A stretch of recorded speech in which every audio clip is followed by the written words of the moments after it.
Mutate ചെയ്ത് യുക്തിവാദങ്ങളെ കുറിച്ച് ഞാൻ സാധാരണ പറയുന്ന കാര്യമുണ്ട്. പ്രീ ഡിഗ്രിക്കാരൻ്റെ മതമാണ്. ആ കാലം കഴിഞ്ഞിട്ട് ഒരാളത് കൊണ്ട് നടക്കുന്നുണ്ടെങ്കിൽ അയാൾക്ക് സാമാന്യമായിട്ട് എന്തോ കുഴപ്പമുണ്ട്. പ്രീ ഡിഗ്രിക്കാരൻ്റെ മതമാണ് യുക്തിവാദം എന്നാണ് നമ്മുടെ ശ്രീ ദാവൂദ് സ്വന്തം ചാനലിലിരുന്ന് മൊഴിയുന്നത്. കേരളത്തിൽ പാരമ്പര്യ യുക്തിവാദത്തിൽ പെടുന്ന ചിലർക്ക് ഇതൊരു പ്രശ്നമല്ല. അവരെ സംബന്ധിച്ച് ദാവൂദിനും മീഡിയ വണ്ണിനും എതിരെ പറയുന്നത് തന്നെ ഇസ്ലാമോഫോബിയയുടെ പദ്ധതിയാണ്. മാത്രമല്ല യുക്തിവാദം മൊത്തത്തിൽ ബ്രാഹ്മണിസം ആണെന്നും കരുതുന്നവരുണ്ട്. പരിണാമത്തിൽ ഏംഗൽസിന്റെ തിയറിയൊക്കെ ഇപ്പോഴും അവർ സ്വീകരിക്കും. ഈ യുക്തിവാദം എന്നത് ഇംഗ്ലീഷിലെ റാഷണലിസം ആണ് ഉദ്ദേശിച്ചതെങ്കിൽ ചിലത് പറയാനുണ്ട്. പ്രീ ഡിഗ്രി എന്നാൽ ഡിഗ്രിക്ക് മുമ്പുള്ള ഒരു കോഴ്സാണ്. അതുകൊണ്ട് തന്നെ പ്രീ ഡിഗ്രിക്കാരൻ യുക്തിവാദം തിരഞ്ഞെടുത്തു എങ്കിൽ അത് നല്ലതായി കരുതണം. ഡിഗ്രിക്ക് ചെല്ലുമ്പോൾ അവനത് കളയാനും വേറെ വിഷയം തിരഞ്ഞെടുക്കാനും അവസരമുണ്ടല്ലോ. രണ്ടാമത് മനസ്സിലാക്കേണ്ടത് യുക്തിവാദം മതം പോലെ തിരഞ്ഞെടുക്കാൻ പറ്റുന്ന ഒന്നല്ല എന്നതാണ്. മതം നിങ്ങൾക്ക് ലഭിക്കുന്നത് മാതാപിതാക്കളിൽ നിന്നാണ്. അമേരിക്കയിൽ ജനിച്ചിരുന്നുവെങ്കിൽ നിങ്ങൾ ക്രിസ്ത്യാനി ആകുവാൻ നല്ല ചാൻസ് ഉണ്ട്. അറേബ്യൻ കൺട്രിയിലാണ് ജനിച്ചതെങ്കിൽ മുസ്ലിം ആകാനും, ഇന്ത്യയിൽ ജനിച്ചുവെങ്കിൽ ഒരു ഹിന്ദു ആകാനുമാണ് സാധ്യത കൂടുതൽ. ആഫ്രിക്കയിലോ സെന്റിലൻ ഐലൻഡിലോ ജനിച്ചതാണെങ്കിൽ നിങ്ങൾ മറ്റെന്തെങ്കിലും ദൈവത്തെ ആരാധിക്കാനാണ് സാധ്യത. മതം പഠിച്ച ശേഷം മതം മാറുന്നവരുമുണ്ട്. അത് ജന്മം കൊണ്ട് ലഭിക്കുന്നതിലും താരതമ്യേന കുറവാണെന്ന് മാത്രം. ഈ ദാവൂദ് പോലും 99% നിരീശ്വരവാദിയാണ്. കാരണം ഹിന്ദുക്കളുടെ ബ്രഹ്മാവ്, വിഷ്ണു, മഹേശ്വരൻ ഉൾപ്പെടെ ഏതാണ്ട് 33 കോടി ദൈവങ്ങളെ നിങ്ങൾ വിശ്വസിക്കുന്നില്ല. ക്രിസ്ത്യൻ ദൈവമായ യേശുവിനെ നിങ്ങൾ ദൈവപുത്രനായി കണക്കാക്കുന്നേയില്ല. ലോകത്തെ 14,000 ദൈവങ്ങളിൽ എല്ലാറ്റിനെയും തള്ളിക്കളഞ്ഞ ശേഷം ബാക്കി വന്ന ഒരേ ഒരു ദൈവത്തെ മാത്രമാണ് നിങ്ങൾ സ്വീകരിക്കുന്നത്. അതിന് കാരണം ആ ഒരു ദൈവത്തിന്റെ കാര്യത്തിൽ ഒഴികെ ബാക്കി എല്ലാറ്റിലും നിങ്ങൾ യുക്തി നന്നായി പ്രവർത്തിച്ചിട്ടുള്ളൂ എന്നതാണ്. ഞങ്ങൾ അതേ യുക്തി കൊണ്ട് നിങ്ങളുടെ ദൈവത്തെയും തള്ളിക്കളഞ്ഞതുകൊണ്ടാണ് യുക്തിവാദം തിരഞ്ഞെടുത്തത്. യുക്തി കൊണ്ട് മാത്രം മനുഷ്യ ജീവിതം സാധ്യമല്ല. അത് അങ്ങനെ ആയിരുന്നിട്ടില്ല, അങ്ങനെയല്ല, ഇനി അങ്ങനെ ആവുകയില്ല. യുക്തി എന്ന് പറഞ്ഞാൽ മനുഷ്യൻ ഉപയോഗിക്കുന്ന പല സാമഗ്രികൾ ഒരു സാമഗ്രി മാത്രമാണ്. അപ്പോൾ ആ ഒരൊറ്റ സാമഗ്രി ഉപയോഗിച്ച് ലോകത്തെ മൊത്തം വ്യാഖ്യാനിക്കാമെന്ന് വിചാരിച്ചു. രണ്ടാമത് ദാവൂദ് പറയുന്നത് യുക്തി കൊണ്ട് ലോകത്തിലെ എല്ലാ പ്രശ്നങ്ങൾക്കും പരിഹാരമില്ല എന്നാണ്. ഇത് പറയാൻ പോലും താങ്കൾ യുക്തിയാണ് ഉപയോഗിച്ചത് എന്നത് മറ്റൊരു കാര്യം. ഇവിടെ ഒരു സ്ട്രോമാൻ കൊണ്ടുവന്ന ശേഷം അതിനെ കത്തിക്കുകയാണ് ഇയാൾ ചെയ്യുന്നത്. സ്ട്രോമാൻ എന്നാൽ വൈക്കോൽ മനുഷ്യൻ. ആരും പറയാത്ത ഒരു കാര്യം ഉണ്ടെന്ന് പറഞ്ഞ ശേഷം ആ വൈക്കോൽ വാദത്തെ സ്വയം കത്തിക്കുകയാണ്. യുക്തി കൊണ്ട് എല്ലാം പരിഹരിക്കാമെന്നോ യുക്തി മാത്രമാണ് ജീവിതത്തിന്റെ ആത്യന്തികമായ വികാരമെന്നോ ഒരു യുക്തിവാദിയും പറഞ്ഞിട്ടില്ല. സ്നേഹം, കടപ്പാട്, കലാസ്വാദനം, പ്രണയം തുടങ്ങി പല അടിസ്ഥാനമായ വികാരങ്ങളും യുക്തി കൊണ്ട് മാത്രമല്ല ആളുകൾ ഉൾക്കൊള്ളുന്നത്. ഹൊറർ സിനിമകൾ ഇഷ്ടപ്പെടാനും ഡിവോഷണൽ സോങ് ഇഷ്ടപ്പെടാനും യുക്തി മാനദണ്ഡമല്ല. ഓം ഹ്രീം കുട്ടിച്ചാത്ത എന്ന് പറയുമ്പോൾ ഒരു ചാത്തൻ കുട്ടികളെ വന്ന് രക്ഷിക്കുന്നത് കണ്ട് ആസ്വദിക്കുന്നത് യുക്തി വെച്ച് പരിശോധിച്ചറിഞ്ഞതുകൊണ്ടല്ല.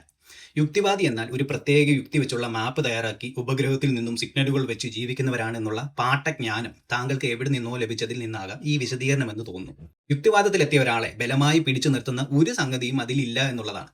അയൂബ് മൗലവി യുക്തിവാദിയായി വളരെ കാലം പല വേദികളിലും ഇസ്ലാം മത വിമർശനം നടത്തിയ വ്യക്തിയാണ്. ഇപ്പോഴും അദ്ദേഹത്തിന്റെ വീഡിയോകൾ സോഷ്യൽ മീഡിയ പ്ലാറ്റ്ഫോമുകളിലുണ്ട്. പിന്നീട് അദ്ദേഹം വീണ്ടും വിശ്വാസത്തിലേക്ക് തിരിച്ചുപോയി. താങ്കൾ അയൂബ് മൗലവിയുടെ കൈകാലുകൾ ശ്രദ്ധിക്കുക. ആരും വിപരീത ദിശയിൽ നിന്ന് വെട്ടിയിട്ടില്ല.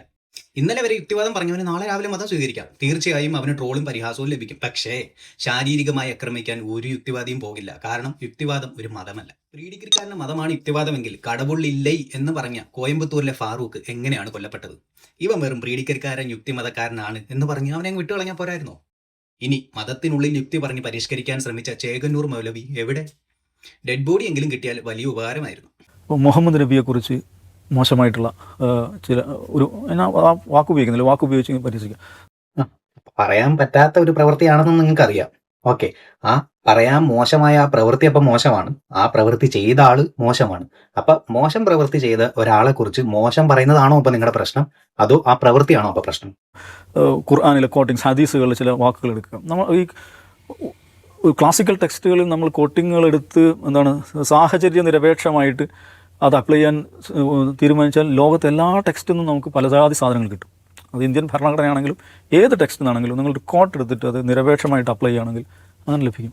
ഇത് അതുപോലെ ചരിത്ര നിരപേക്ഷമായി, സാഹചര്യ നിരപേക്ഷമായി കാര്യങ്ങളെ എടുക്കുക, എന്നിട്ട് അത് ട്രോൾ ചെയ്യുക, ഭത്സിക്കുക. പിന്നെ സന്ദർഭത്തിൽ നിന്ന് എടുത്തു വിമർശിക്കുന്ന കാര്യം.